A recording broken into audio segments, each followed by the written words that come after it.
Sunshine Daily. Don't forget to like the video and subscribe. This is my after the rope drop strategy. So what I like to do after that golden hour, which is really 8 to 10, so this is about 10 o'clock in the morning, so I like to walk through Fantasyland to check out the crowds here, crowd levels, and you're going to notice that it is absolutely packed. So my strategy is to show you that this is actually what not to do after the rope drop time. So we're talking late to mid-morning, 10 to 11 o'clock. You come to Disneyland, or you've been at Disneyland and now need something else to do after your heavy hitters. Do not go to Fantasyland. If you have children and you want to do Fantasyland, you need to do that rope drop time, which is 8 to 10. So we are going to get out of Fantasyland because it was bonkers in there. Oh, hi Geppetto. And you might see some characters along the way as usual. We are actually going to head to Star Wars Land. So my after the rope drop strategy has to do with walking around to see which rides have lower times when it is packed. So right now we're going over to Star Wars Land because right now Rise is at an all-time high of 80 to 90 minutes. And the one next door to it, Millennium Falcon, actually says, I think, 30 minutes. So we're going to go check out the wait time. And I'm going to go through single rider, but either way, if you were with a large group or a party of people, 30 minutes is not too bad. That's kind of the norm. Sometimes it goes lower, 20 minutes around this time. Now, the other reason I'm going to go this way is because of my next tip for after the rope drop, and that is the best time to hit Rise of the Resistance without having to pay the extra single rider fee. So the best time is going to be about this time, between 10 and 11:30. Then the next best time will be at night. Okay, so I'm going to be in this land, and I'm not going to go to Rise right now because it's a really long wait time. What I'm going to do is I'm going to use my strategy of kind of staying in this area to see if the standby wait time drops. And then I'll talk about that when that happens later on. So as we come into Star Wars Land here, we're going to see the Millennium Falcon. Beautiful, gorgeous. Make sure you get your picture here. Sometimes you're going to see characters walk around like Stormtroopers, Chewbacca. Always be on the lookout for those. But right now we're going to head to Smugglers Run. So this is going to be the single rider line, if you're curious as to which line I'm going through next. All right, let's check it out. This is kind of my mid-morning after the rope drop strategy.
To the planet Gorelia. You will be intercepting a first-order trade shipment of coaxium. Gunners, you clear the path. Pilots, line up behind the train. And engineers, you harpoon that precious cargo. Move out, my friends. See you in the cockpit. Life will be cockpit. You're still here. Go, go. Welcome. Por favor, permanezcan sentados y cuide a los niños. Gracias. Engineers, repair test. Hit your flashing buttons. Only one engineer. I'll do the can to help out. Right, pilot. Push the flashing button to take off. Pilot on the left. Move your stick to fly right and left. I was just about to say that. Pilot on the right. Pull back on the stick to fly out. And push forward to fly down. Weapons are online.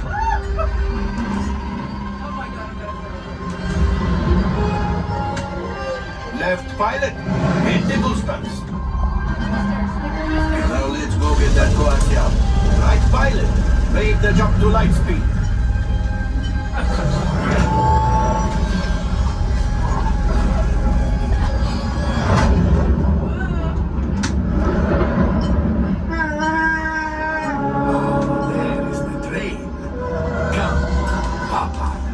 Those heavy ties are protecting the train.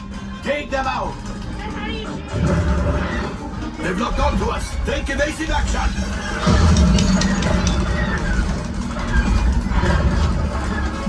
Gunners, we need to defend ourselves.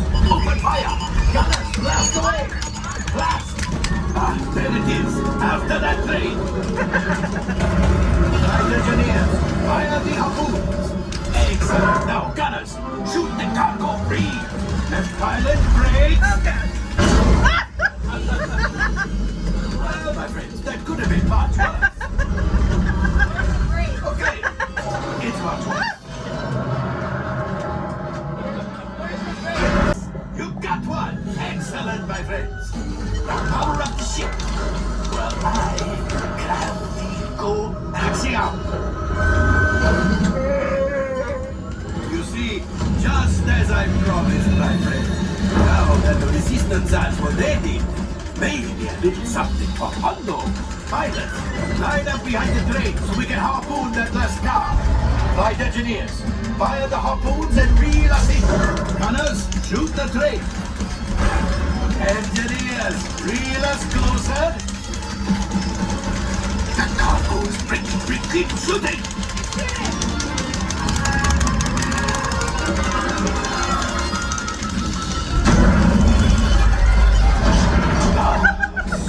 Close. Gunship. Oh, that's ridiculous. Things are getting too hot. We have to get out of here. Yes, a distraction. Fire the missiles at the train. Hurry. I'll get the other one.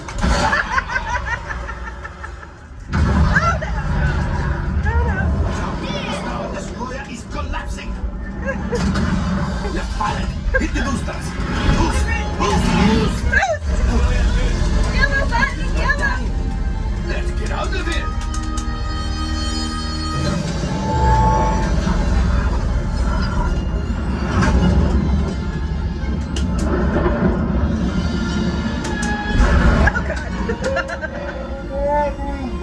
Yes, Chewie will what you owe me for damaging the Falcon in this. Oh, that was rough. We didn't do so good. I almost got I had no idea what I was doing. I wasn't even Oh, wait, my friends. I'm afraid we have picked up a hitchhiker. All fine.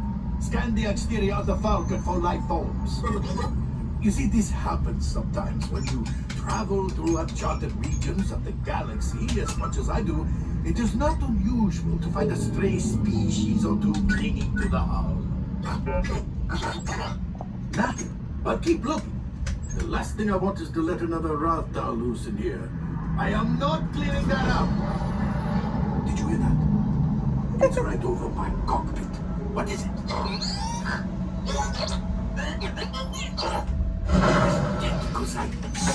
Whoa! Looks like we're ready to unload. We're back to the maintenance bay. This thing is practically scrap metal.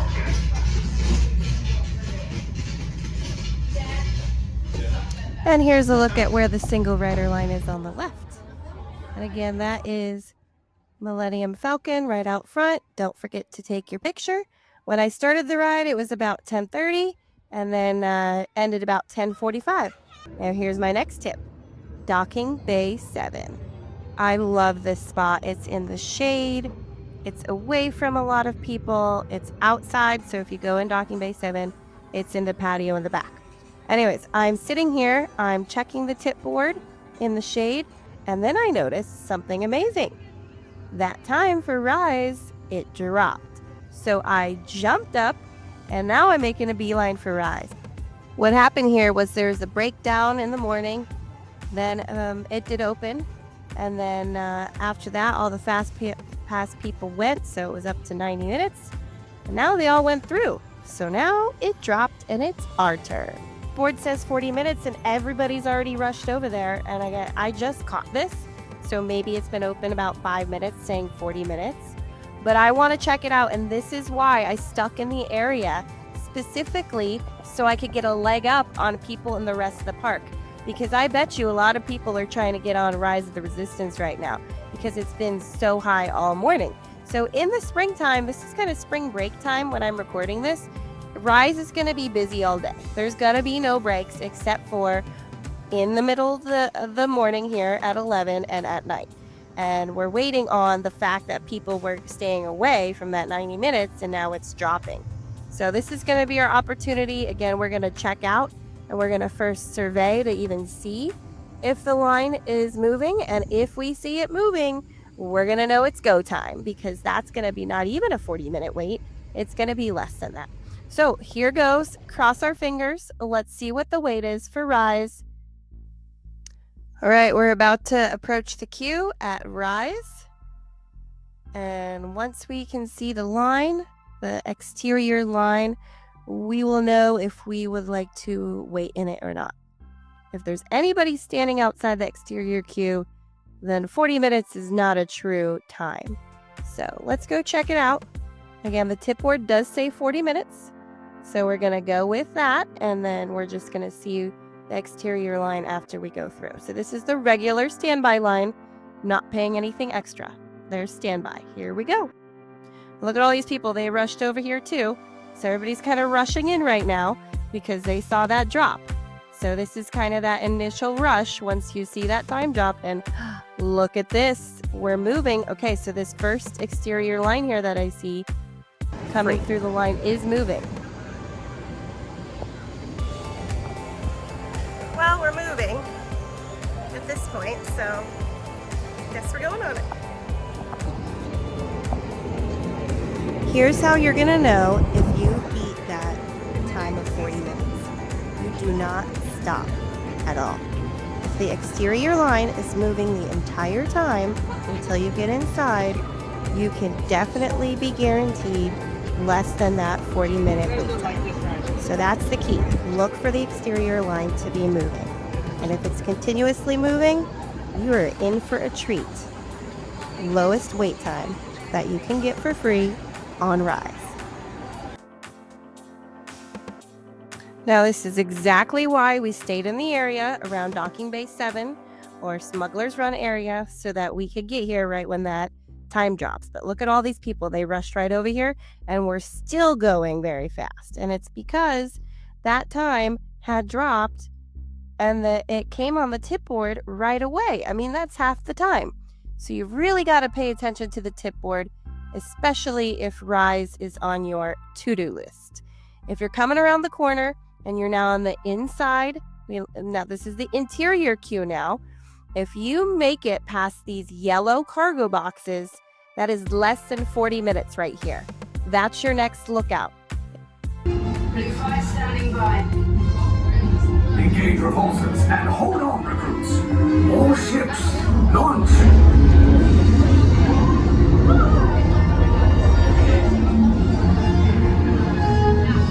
I am Lieutenant Beck.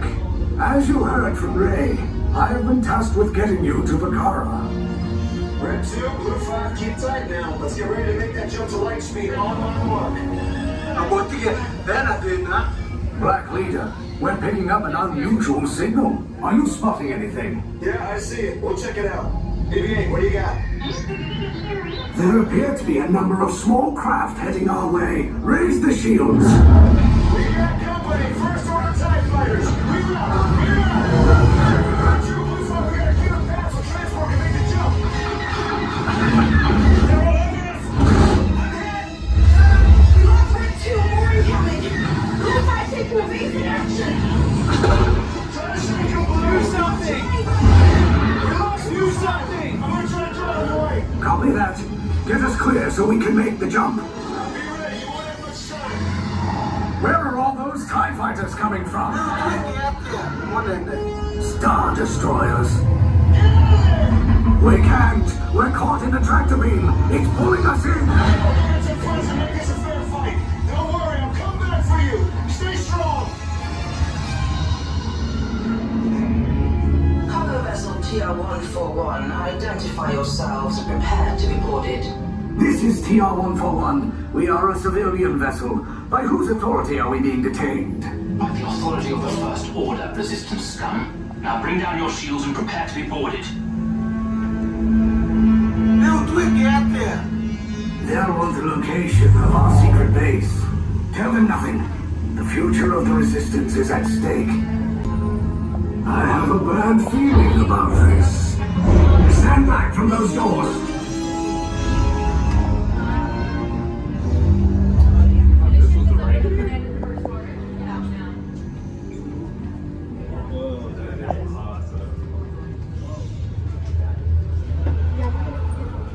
See you to the interrogation hallway. Keep your party together.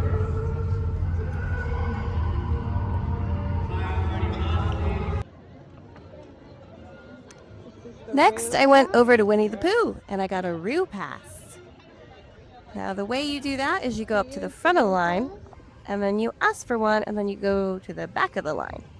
So you kind of have to do some walking here, but I did go to the front, ask a person at the front for one before I got in standby, and then I went and I'm showing you this is the back of Winnie the Pooh line. So you now have to go back where the exit is with your Roo Pass, and Roo Pass means it can be used for 1 or 2 people. So if you're with a friend or one other family member, you can use the Roo Pass.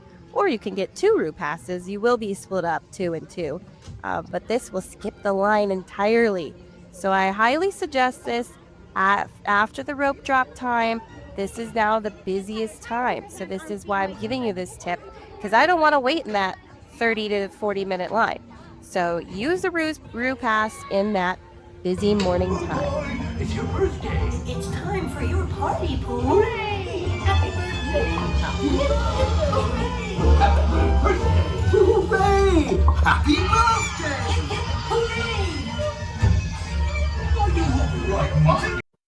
Don't forget to like the video and subscribe.